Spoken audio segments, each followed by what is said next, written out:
नमस्कार बच्चों, फिर से स्वागत है आपका बायोलॉजी की ऑनलाइन क्लासेस में।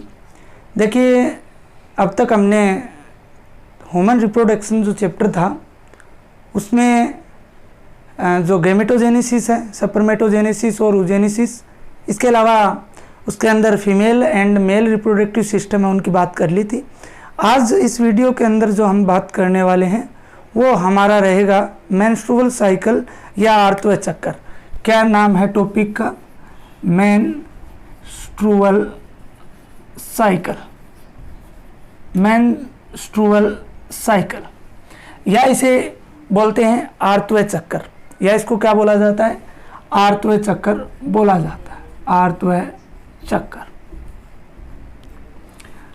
मेंस्ट्रुअल साइकिल की हम पूरी प्रोसेस पढ़ेंगे इस वीडियो के अंदर, और इससे पहले भी मेरा एक वीडियो बनाया हुआ है, वो भी आप देख सकते हो, जिसकी मैं लिंक जो है वो डिस्क्रिप्शन में डाल दूंगा, वो भी आप देख सकते हो। बाकी ये वीडियो भी आप लोग आसानी से पूरा देख सकते हो। पूरा वीडियो अंत तक देखोगे तो आपको बिल्कुल मेंस्ट्रुअल साइकिल क्या होता है, किस प्रकार की इसकी प्रोसेस होती है, और इसमें कौन कौन से हार्मोन जो है वो काम करते हैं, किस प्रकार से ये क्रिया जो वो होती है।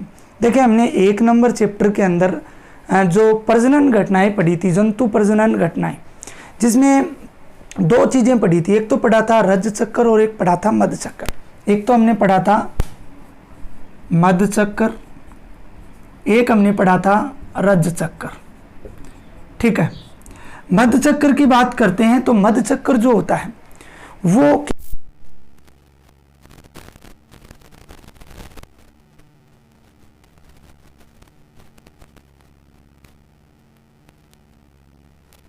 पाया जाता है। बात करते हैं अप्राइमेट स्तनधारी कौन से होते हैं, तो वे स्तनधारी, जैसे बात करें तो गाय है, बिल्ली है, कुत्ता है, भैंस, बकरी, ये सब किस में आते हैं? अप्राइमेट्स के अंदर आते हैं। तो इनके अंदर मध चक्कर पाया जाता है, जो हमने पहले चैप्टर के अंदर पढ़ लिया था। जो एक निश्चित, उनमें ये नहीं है कभी भी जनन किया जा सकता है, उसके लिए एक निश्चित अवधि होती है और उसी अवधि के अंदर वो जीव जो है वो जनन की क्रिया कंप्लीट कर सकते हैं। ठीक है, अब इस वीडियो के अंदर हम अपना टॉपिक मेंस्ट्रुअल साइकिल, मैंने वहाँ पर भी आप लोगों को कहा था कि हम मेंस्ट्रुअल साइकिल को विस्तार से पढ़ने वाले हैं। ठीक है, तो मेंस्ट्रुअल साइकिल आर्तव चक्कर ये प्राइमेट्स स्तनधारियों में पाया जाने वाला एक जनन चक्कर होता है। किसमें? प्राइमेट्स स्तनधारियों में पाया जाने वाला एक चक्कर होता है, प्राइमेट्स स्तनधारी। ध्यान रखना, प्राइमेट्स स्तनधारी की बात हमने कर ली कि प्राइमेट्स स्तनधारी कौन से होंगे। प्राइमेट स्तनधारी होंगे जैसे इसके प्राइमेट स्तनधारी, जैसे बात करें बंदर, कपि, मनुष्य आदि। तो हमें तो केवल मनुष्य की बात करनी है। मनुष्य में मेंस्ट्रुअल साइकिल की हम लोग बात कर रहे हैं, जिसमें मेंस्ट्रुअल साइकिल का जो समय होता है वो 28 डेज का होता है। इसके बाद ये निरंतर जो है वो चलता रहता है। एक आर्तव चक्कर का कितना टाइम होता है? 28 दिन का होता है। वैसे आपकी बुक के अंदर अगर बात करें तो ये 28 या 29 दे रखा है, तो आप दोनों याद रख सकते हो, लेकिन 29 नहीं, 28 या 29, या आप केवल इसको क्या लिख सकते हो? 28 लिख सकते हो। ठीक है, तो ये हो गया अप्राइमेट स्तनधारी में मध चक्कर और प्राइमेट्स के अंदर रज चक्कर। इस आर्तव चक्कर को ही क्या बोला जाता है? रज चक्कर बोला जाता है। इसके और भी बहुत सारे नाम है, जैसे आपको बताऊं, मासिक धर्म। मासिक धर्म इसलिए बोला जाता है क्योंकि ये मेंस जो शब्द लगा हुआ है इसका अर्थ होता है मंथ। क्या अर्थ होता है? मंथ। तो मंथ से क्या बना? मासिक धर्म। इसके अलावा इसे ऋतुस्राव भी कहा जाता है। इसके अलावा अगर बात करें तो इसे माहवारी भी कहा जाता है। ठीक है, ये इसके कई नाम है, 4-5 नाम है जो आपको याद रखने, कोई सा भी नाम आपसे पूछा जा सकता है मेंस्ट्रुअल साइकिल का। अब मेंस्ट्रुअल साइकिल की बात करते हैं प्राइमेट स्तनधारियों के अंदर, तो ये केवल मादाओं के अंदर चक्कर होता है। नर के अंदर इस प्रकार की कोई कंडीशन जो है वो नहीं होती है। केवल किसके अंदर होता है? फीमेल के अंदर इस प्रकार की जो है घटना जो है वो होती है।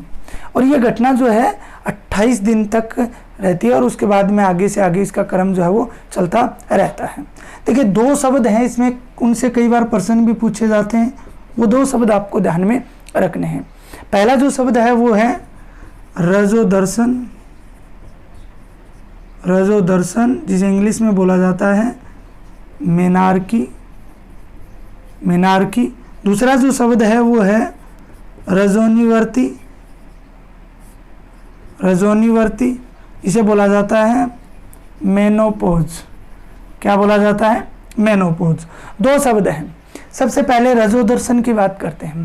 देखिए, जब लड़कियां 12 से 14 वर्ष अर्थात यौनारंभ में प्रवेश कर जाती हैं, किसमें प्रवेश कर जाती हैं? यौनारंभ में प्रवेश कर जाती हैं। प्यूबरिटी जिसे बोला जाता है, प्यूबरिटी। यौनारंभ मतलब 12 से 14 वर्ष के जब लड़कियां हो जाती हैं, अर्थात उनमें पूर्ण रूप से जननांग विकसित हो जाते हैं। पूर्ण रूप से क्या हो जाते हैं? जननांग विकसित हो जाते हैं। प्रोजेस्टेरोन, एस्ट्रोजन हार्मोन भी है, वो भी स्रावित होने लगते हैं और द्वितीयक गौण लैंगिक लक्षण भी नियंत्रण होने लग जाते हैं, जैसे आवाज़ का पतला होना, जननांगों पर बालों का विकसित होना, त्वचा का तेलीय होना, और एक जो मेन है वो है मेंस्ट्रुअल साइकिल का शुरू होना। तो मेंस्ट्रुअल साइकिल, जब महिला के अंदर पहली बार मेंस्ट्रुअल साइकिल आता है या फिर रज चक्र या आर्तव चक्र की क्रिया होती है पहली बार, तो उस क्रिया को क्या बोला जाता है?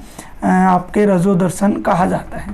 पहली बार जब मेंस्ट्रुअल साइकिल आता है उसको क्या बोला जाता है? रजोदर्शन या मेनार्की जो है वो बोला जाता है। ठीक है। इसके बाद में अगर हम लोग बात करें रजोनिवर्ती को, जब महिलाएं लगभग 50 या 52 वर्ष की हो जाती हैं, लगभग 50 वर्ष या 52 वर्ष की हो जाती हैं, उस समय ये मेंस्ट्रुअल क्या हो जाता है? क्लोज हो जाता है। मेंस्ट्रुअल क्या हो जाता है? क्लोज हो जाता है या फिर क्या हो जाता है? बंद हो जाता है। उस कंडीशन को क्या बोलते हैं? रजोनिवर्ती बोलते हैं। अर्थात ऐसा भी कह सकते हो कि जब लास्ट बार ऋतुस्राव होता है या फिर मेंस्ट्रुअल होता है तो उसे क्या बोला जाता है? रजोनिवर्ती या मेनोपॉज जो है वो बोला जाता है। दोनों शब्द अंग्रेजी में भी आपको याद रखने हैं और हिंदी में भी आपको याद रखने, मेनार्की और मेनोपॉज। तो ये दो शब्द जो हैं इससे संबंधित हैं। ठीक है। अब हम लोग बात करते हैं इसकी प्रोसेस, कि इसकी प्रोसेस जो है वो किस प्रकार की होती है। तो इसमें 4 अवस्थाएं जो है वो होती है, पाई जाती हैं। कितनी अवस्थाएं पाई जाती हैं? 4 अवस्थाएं पाई। कौन सी प्रावस्था होती है? अंडोत्सर्ग प्रावस्था। चौथी जो प्रावस्था होती है उसका नाम होता है आपके पित्तपिंड प्रावस्था। ठीक है, या इसको ल्यूटियल प्रावस्था जो है वो आप लोग बोल सकते हो। ये 4 प्रावस्थाएं होती हैं। प्रोसेस की बात करते हैं तो मादाओं के अंदर ये जो चक्कर है, प्राइमेट स्तनधारियों की मादाओं के अंदर ये जो चक्कर है इसकी अवधि होती है 28 दिन। टोटल कितने दिन की अवधि होती है? 28 दिन। 28 दिन के बाद ये वापस पहले दिन से शुरू होकर निरंतर जो है वो चलता रहता है। इसमें भी कुछ कंडीशंस हैं, वो भी मैं आप लोगों को बताऊंगा। तो इसकी टोटल अवधि जो एक स्वस्थ महिला के अंदर अगर बात करें, उसमें अगर सही हार्मोनीय क्रिया हो रही है तो उसमें ये कितनी दिन की अवधि होती है? 28 दिन की अवधि जो है वो होती है। आपकी किताब में 28 या 29 लिख रखा है तो वो भी सही है, आप 28 भी इसको याद रख सकते हो। कन्फर्म जो होती है वो कितनी होती है? 28। इसके अलावा 28 या 29 दिन भी आप इसको बता सकते हो। अब बात करते हैं इसमें ये 4 प्रावस्थाएं उन 28 दिनों के अंदर होती हैं। ये 4 प्रावस्थाएं जो हैं उन 28 दिनों के अंदर होती हैं। कौन सी प्रावस्था कब होती है, सबसे पहले तो इसकी बात करेंगे। फिर कौन सी प्रावस्था में क्या क्या कंडीशंस होती हैं, कौन से हार्मोन जो हैं वो स्रावित होते हैं। ठीक है, और वो हार्मोन क्या करते हैं और कौन कौन सी क्रिया जो है वो इन प्रावस्थाओं में होती है, उसके हम विस्तार से बात करते हैं। तो सबसे पहले देखिए, मैंने लिखा है रक्तस्राव प्रावस्था। इसे आप लोग आर्तव प्रावस्था भी बोल सकते हो। क्या बोल सकते हो? आर्तव प्रावस्था जो है वो भी इसको बोला जा सकता है। ठीक है, इस प्रावस्था को इंग्लिश में या तो आप मेंस्ट्रुअल फेज बोल सकते हो या इसको आप ब्लीडिंग फेज भी बोल सकते हो। रक्तस्राव मतलब रक्त का बहना क्या कहलाता है? ब्लीडिंग। ठीक है, तो ब्लीडिंग फेज या फिर इसको मेंस्ट्रुअल साइकिल जो है वो बोल सकते हो। इस प्रावस्था की अवधि जो होती है वो पहले दिन से लेकर 1 दिन से लेकर 5 दिन तक होती है। कितनी होती है? 1 दिन से लेकर 5 दिन तक की होती है। 1 से 5 दिन। ठीक है, 1 से 5 दिन में होता क्या है? मादा के अंदर जो अंडाशयी हार्मोन होते हैं, कौन होते हैं? मादा के अंदर जो अंडाशयी हार्मोन होते हैं, एस्ट्रोजन और प्रोजेस्टेरोन। एस्ट्रोजन और दूसरा जो है प्रोजेस्टेरोन, ये अंडाशयी हार्मोन होते हैं। हमने मादा जनन तंत्र के अंदर पढ़ा था। इन हार्मोन्स के अंदर अचानक कमी आ जाती है। इन हार्मोन्स के अंदर अचानक क्या आती है? कमी आती है। और कमी आने के कारण मादा का गर्भाशय है। गर्भाशय में हमने 3 स्तर पढ़ा था, वहाँ पर भी मैंने नोट लगवा के लिखवाया था। एक पढ़ा था एंडोमेट्रियम, अंतः गर्भाशय स्तर। मैंने कहा था इसमें जो आर्तव चक्र की घटनाएं हैं वो होती हैं। तो मादा का गर्भाशय, गर्भाशय का जो अंतः स्तर होता है उसकी भित्तियाँ टूटने लगती हैं। अंतः गर्भाशय स्तर की क्या होने लगती हैं, जो भित्तियाँ हैं वो टूटने लगती हैं। एंडोमेट्रियम जो होता है अंतः गर्भाशय स्तर, उसकी भित्तियाँ टूटने लगती हैं। साथ में रुधिर वाहिनियाँ टूट जाती हैं। साथ में मयूकस, कुछ श्लेष्मा जो है, कुछ उत्तक हैं, कुछ श्लेष्मा वो भी टूट जाते हैं। और ये साथ मिलकर मादा के योनि भाग द्वारा इन 1 से 5 दिन के अंदर शरीर से बाहर किया जाता है। उस रक्त को या उस मिले हुए पदार्थ को, जिसमें रक्त की मात्रा क्या होती है, ज़्यादा होती है, उसको क्या कर दिया जाता है, शरीर से बाहर कर दिया जाता है। इसीलिए इसको क्या बोला जाता है, रक्तस्राव प्रावस्था बोला जाता है, ब्लीडिंग फेज जो है वो बोला जाता है। ठीक है, तो इसमें एस्ट्रोजन व प्रोजेस्टेरोन हार्मोन की क्या होती है, अचानक जो है वो कमी होती है। तो ये बात आपको समझ में आ गई हो गई बिल्कुल कि रक्तस्राव प्रावस्था जो क्या होती है, इसमें एंडोमेट्रियम अंतः गर्भाशय स्तर जो है वो टूट जाता है। टूटने के कारण रुधिर वाहिनियाँ जो है वो साथ में टूट के वो एक साथ मिल जाती हैं और 1 से 5 दिन की अवधि में वो मादा के योनि भाग द्वारा बाहर आता रहता है। 1 से 3 दिन में ज़्यादा रहता है, लास्ट चौथे और 5वें दिन थोड़ा कम हो जाती है ब्लीडिंग। ठीक है, अब बात करते हैं दूसरी प्रावस्था की। दूसरी प्रावस्था होती है पुटिकीय प्रावस्था, जिसे बोला जाता है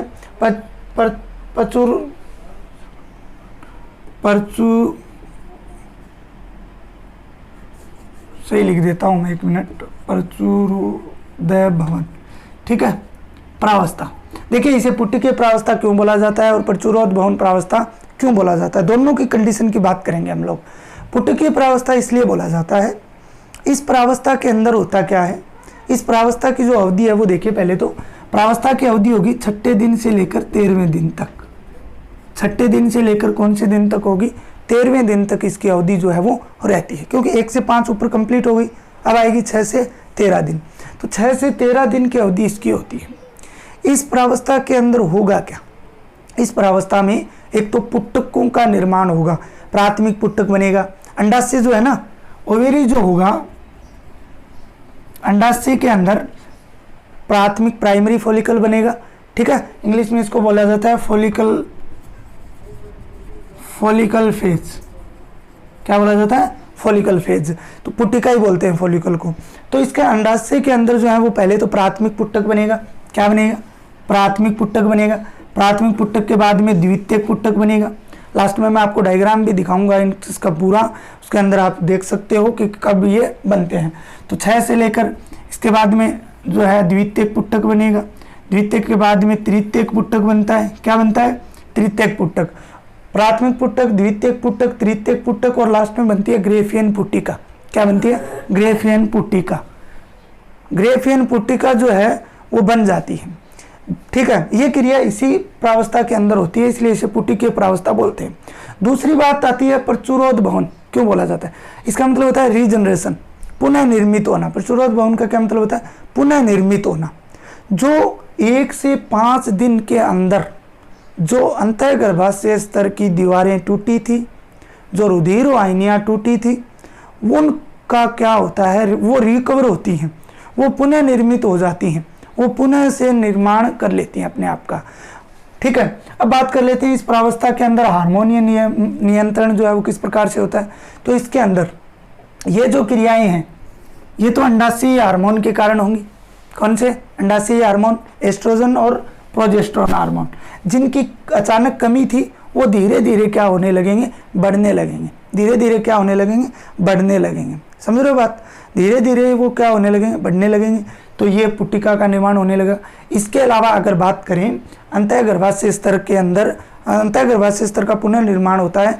इसके लिए पीयूष ग्रंथि द्वारा स्रावित हार्मोन जो गोनेडोट्रोपिन हार्मोन होते हैं, कौन से हार्मोन होते हैं, गोनेडोट्रोपिक हार्मोन होते हैं, GnRH। ठीक है, गोनेडोट्रोपिन रिलीजिंग जो हार्मोन होते हैं, एक तो होता है LH और एक होता है FSH। LH को बोला जाता है ल्यूटिनाइजिंग हार्मोन और FSH को बोला जाता है फॉलिकल स्टिमुलेटिंग हार्मोन या पुट्टिकीय उद्दीपक हार्मोन भी इसको बोल सकते हो। ये 2 हार्मोन भी साथ में काम करते हैं। इनकी मात्रा भी क्या होने लगती है, बढ़ने लगती है। किस ओर होती है, बढ़ने लगती है। तो FLH व FSH हार्मोन की मात्रा भी है, वो भी उसका ग्राफ भी क्या है, ऊपर की तरफ जाता है। ठीक है, तो इसके अंदर पुट्टिका का निर्माण हो गया और क्या बन गया, साथ में जो टूटे हुए भाग थे वो वापस निर्मित हो गए। इसके बाद में बात करते हैं तीसरी प्रावस्था, अंडोत्सर्ग प्रावस्था। अंडोत्सर्ग की परिभाषा मैं पहले बता चुका हूँ। सबसे पहले बात करते हैं इसमें इसकी अवधि की।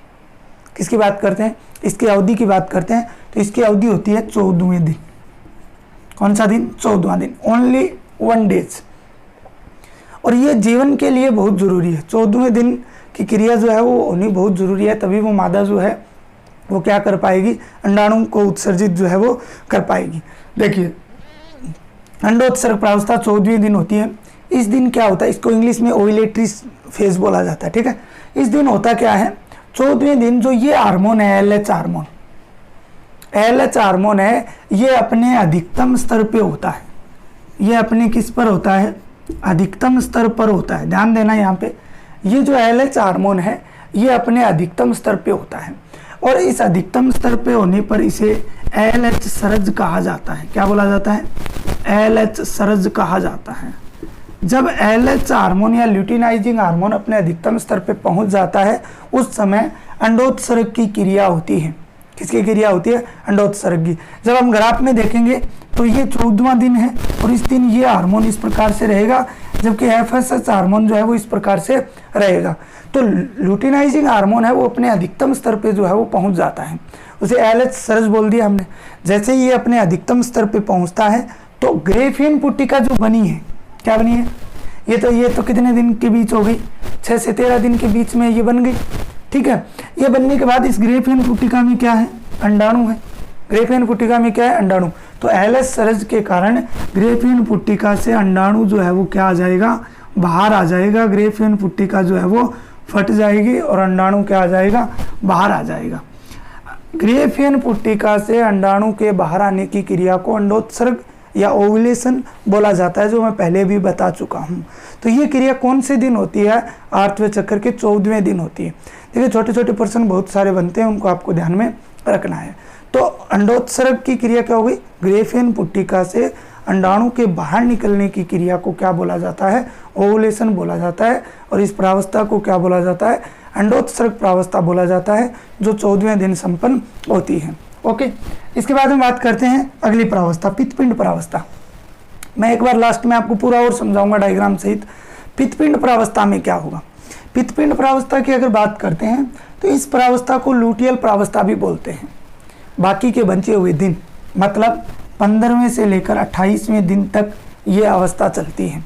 15वें से 28वें दिन तक कौन सी अवस्था चलती है, ये पित्तपिंड प्रावस्था चलती है।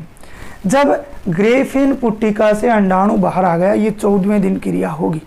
कौन से दिन, 14वें दिन, तो बाहर आ गए। अब ग्रेफियन पुट्टिका शेष बची टूटी फूटी, उस टूटी हुई ग्रेफियन पुट्टिका को बोला जाता है कार्पस लुटियम या पित्तपिंड। या तो उसको बोलेंगे पित्तपिंड या उसको बोला जाता है कार्पस ल्यूटियम, इसीलिए इसको लुटियल प्रावस्था भी कहा जाता है। ये पीले रंग की संरचना होती है, जो से अंडाणु बाहर निकलने के बाद ग्रेफियन पुट्टिका की बची हुई संरचना पीले रंग की होती है, जिसे कार्पस लुटियम कहा जाता है। ठीक है, ये कार्पस लुटियम जो है 15वें से 16वें दिन तक निर्मित हो जाता है। 15वें से 16वें दिन क्या हो जाता है, निर्मित जो है वो हो जाता है। इसके बाद अगर बात करें तो इस कार्पस लुटियम द्वारा बहुत बार प्रश्न पूछा गया है, जो अंडाशय हार्मोन है प्रोजेस्टेरोन, ये हार्मोन अधिक मात्रा में स्रावित किया जाता है। कौन सा हार्मोन, प्रोजेस्टेरोन हार्मोन अधिक मात्रा में स्रावित किया जाता है, जो अंतः गर्भाशय के स्तर को बनाए रखने या बचाए रखने के लिए या बनाए रखने के लिए काम आता है। किसको, अंतः गर्भाशय स्तर को बनाए रखने के क्या आता है, काम आता है। अब यहाँ पे 2 कंडीशन और बताता हूँ आपको। ठीक है, 15-16 दिन हो गई तो ये अंतः गर्भाशय स्तर को ये हार्मोन बचाए रखता है। इसके बाद में क्या होगा कि अगर ये अंडाणु शुक्राणु से मिलकर निषेचन की क्रिया कर लेता है, अंडाणु शुक्राणु से मिलकर अगर निषेचन की क्रिया कर लेता है, 14वें दिन अगर शुक्राणु संभोग की क्रिया हुई और मादा के अंदर शुक्राणु आ गई, तो शुक्राणु आने के कारण इसके पास जाएगा और निषेचन की क्रिया अगर हो गई तो क्या होगा, आगे की प्रोसेस जो है ये निषेचित हो जाएगा अंडाणु, और बाद में इसे अंतः गर्भाशय के अंदर क्या कर दिया जाएगा, रोपित जो है वो कर दिया जाएगा। जो अंडाशय हार्मोन है उनके द्वारा क्या कर दिया जाएगा, इसको अंतः गर्भाशय के अंदर जोड़ दिया जाएगा, या रोपित इम्प्लांटेशन जिसे बोलते हैं, आगे पढ़ेंगे उसमें इसको कर दिया जाएगा, सेट गर्भाशय के अंदर जो है सेट कर दिया जाएगा। लेकिन दूसरी कंडीशन, अगर निषेचन की क्रिया नहीं होती है तो क्या होगा, तो देखिए ये कार्पस लूटियम जो होता है ये विखंडित हो जाएगा, टूट जाएगा, और टूटने से श्वेत रंग की संरचनाएं बनी।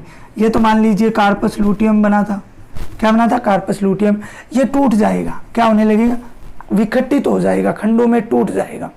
और खंडों में टूट जाने पर जो श्वेत रंग की छोटी सी संरचना बनती है जिसे कार्पस एल्बिकेंस कहा जाता है। क्या बोला जाता है, कार्पस एल्बिकेंस जो है वो कहा जाता है। ये कार्पस एल्बिकेंस बनता है, बनने के बाद में ये लास्ट ऐसा समझिए 25, 26, 27, 28वें दिन बनता है, और ये बनते ही वापस एस्ट्रोजन प्रोजेस्टेरोन हार्मोन की अचानक क्या हो जाती है, कमी हो जाती है, और वापस कौन सा जो है रक्तस्राव प्रावस्था जो है वो वापस क्या हो जाती है, शुरू हो जाती है। तो प्यारे बच्चों, इस प्रकार 1 से लेकर 28 दिन की जो प्रोसेस है वो आर्तव चक्कर कहलाती है। इसके बाद में पुनः एक पहले दिन से आर्तव चक्कर, दूसरा आर्तव चक्कर जो है वो क्या हो जाएगा, शुरू हो जाएगा। तो ये आपकी मुख्य बात थी। अब इनके हार्मोनिय नियंत्रण का डायग्राम द्वारा भी इनको समझ लेते हैं जल्दी से, ये किस प्रकार की जो है कंडीशंस होती हैं वो भी मैं आपको जल्दी से समझा देता हूँ। देखिए